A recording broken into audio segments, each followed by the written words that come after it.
Hello, everyone, and welcome back to the Nine Frames podcast. It is Wednesday, November 22nd, 2023, the day before Thanksgiving. I am Bill Whalen. And I'm Mike Whalen. You can catch us, as always, on Nine Frames Podcast on YouTube, Nine Frames on Spotify, and at Nine Frames Pod is our X. Please follow, like, and subscribe. Yeah, we appreciate the constant support. This is episode 53, like Bill just said, right before Thanksgiving. December is almost upon us, and that's typically when MLB free agency starts to pick up a little bit more. Hopefully it does. We hope you guys are having a good week, and we hope that you guys have a great Thanksgiving. We are going to get into some small stories around the league now.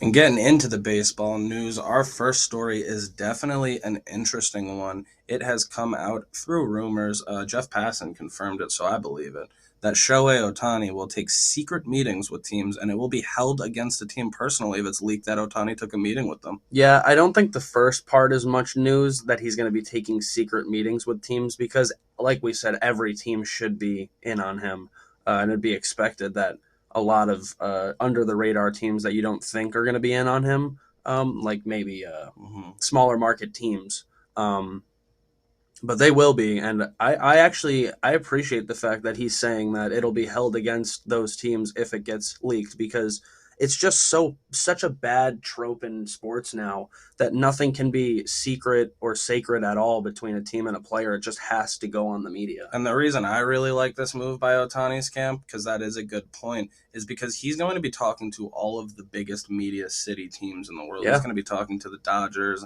the Mets, the Yankees, all of the big money teams, the ones with all the media. It's going to be hard for Shohei Ohtani to walk into Dodger Stadium and have a meeting and not have that leak. It is a bit interesting, though, to think about, because usually when the leaks get out, contract offers could get out, and that could also drive his price up. If one team hears that this team's offering him $300 million, they might up to $330. And this, at the free agent, is basically eliminating that possibility. Hopefully, I think he's pretty confident that he's going to make his money, and I think we all know he's going to somewhere. It's just a matter of where, and it's going to be interesting. It's going to be super interesting to see if the LA and New York teams can keep quiet. We will move it on over to the last managerial job filling. Mike Shildt gets a 2-year deal to fill San Diego's role. The Padres, he will be managing them next season. Yeah, formerly managed with the St. Louis Cardinals. He actually wasn't too bad there. I mean, they were a consistent playoff team with him at the forefront, and it was a bit weird when the Cardinals fired him, if I remember correctly. So I'm not really surprised to see the guy with managerial experience get another shot. Yeah, I'm not sure if you've said it on the pod, but you've said off of the pod that you think Mike Shilt's going to be the one who gets that job, because he's kind of the last one on the market besides Buck Showalter. Yeah, who obviously will not be getting a managerial job. The benefit for Shildt in San Diego was he's been there for the past couple of years, not as a manager, so now they're just promoting him to the manager. Yeah, and we will see how he does. That team, as we said, huge payroll, did not make the playoffs last year. We'll see how they bounce back this season. Moving it on over to another team who didn't have a great 2023, the White Sox land Paul DeJong on an unknown money, we don't know yet, 1-year deal. I'm sure it'll be around 10, give or take. I mean, yeah, it's a good place for him to go play, because he should get a decent amount of playing time with Tim Anderson getting out of Chicago. As we all know, he's going to be somewhere else. Yeah, I don't got a problem with it. It's a nice place, a nice 1-year deal to try to build up some stock and hit the free agent market again next year for DeJong. And the White Sox are in desperate need of anything. I think it's very interesting that the White Sox, since Getz, the new GM, has come in, he said that he's willing to talk trade on everyone, and so far he's acquired Soroka and he's acquired DeJong. That might mean that he's getting ready to ship some players out. And he's just trying to get people to fill in spots for next year. It could be talking about a White Sox fire sale very soon with you guys. Moving it on over to what was a pretty big signing. A lot of money on the line here. Yeah, he pitched for the White Sox just this season, one of the 3 teams he pitched for. Reliever, former starter, Reynaldo Lopez, will go to the Atlanta Braves on a 3-year, $30 million deal. They're going to give him a chance to start games in spring training, see how he fits into the rotation, if he can transition back into that role. That's interesting. Has not been a full-time starter since the 2020 season, where he did not have a great ERA. Once the White Sox moved him in 2021 mid-season, he definitely got down. I think so far he's been sub 3 and then like mid 3s last year. Yeah, I mean, for a guy like that at a contract at 10 million a year for 3 years, Mhm. it doesn't really hurt to try to stretch him out as a starter because worst comes to worst, it doesn't work.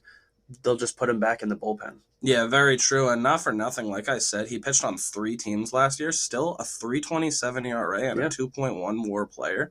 So I mean, he's not going to hurt the Braves, that's for sure. And they could use that bolstering to the Yeah, bullpen. and maybe if he can take what he learned being in the bullpen out to being a starter and just stretch it over multiple innings, maybe he can revitalize himself as a starter. Who Yeah, knows? it's going to be an interesting storyline coming into spring because not for nothing, the Braves are coming out as a top suitor on a lot of other starters. Sonny Gray is the biggest name that they are in on right now. That's where I predicted him to go. So I wouldn't be surprised if they nab Sonny Gray at some point. So far, news says they're not out on him just because they got Lopez. If they end up filling in their rotation, then Lopez's chance to start will just be eliminated and he'll go straight to the pen because he's filled in that role well. Yeah, makes sense.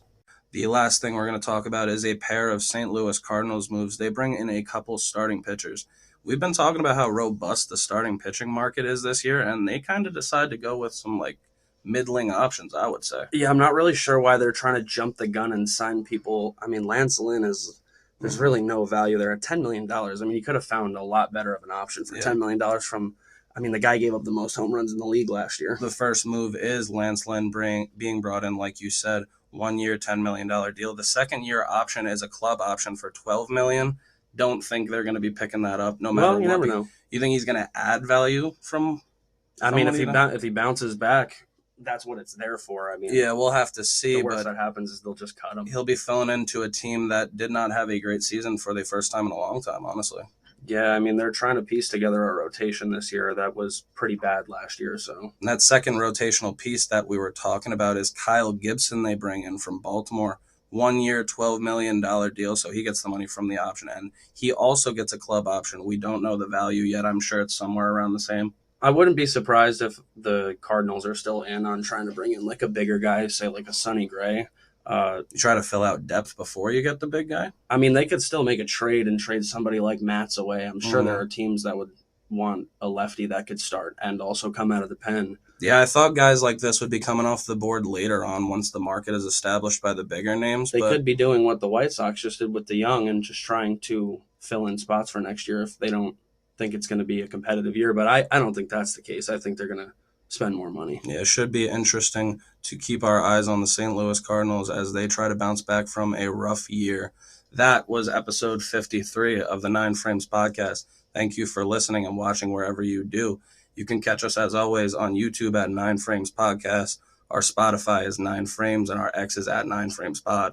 Yeah. I've been Bill Whalen. And I've been Mike Whalen. Have a happy Thanksgiving, folks. It is the day before, as we said. Enjoy your time with your family and enjoy some football. Yeah, a little bit of a shorter one today. There just really wasn't much news over from Monday to today, and with the holidays coming up, it is what it is. Yeah, we will see you on Friday. Happy Thanksgiving. Happy Thanksgiving, everybody.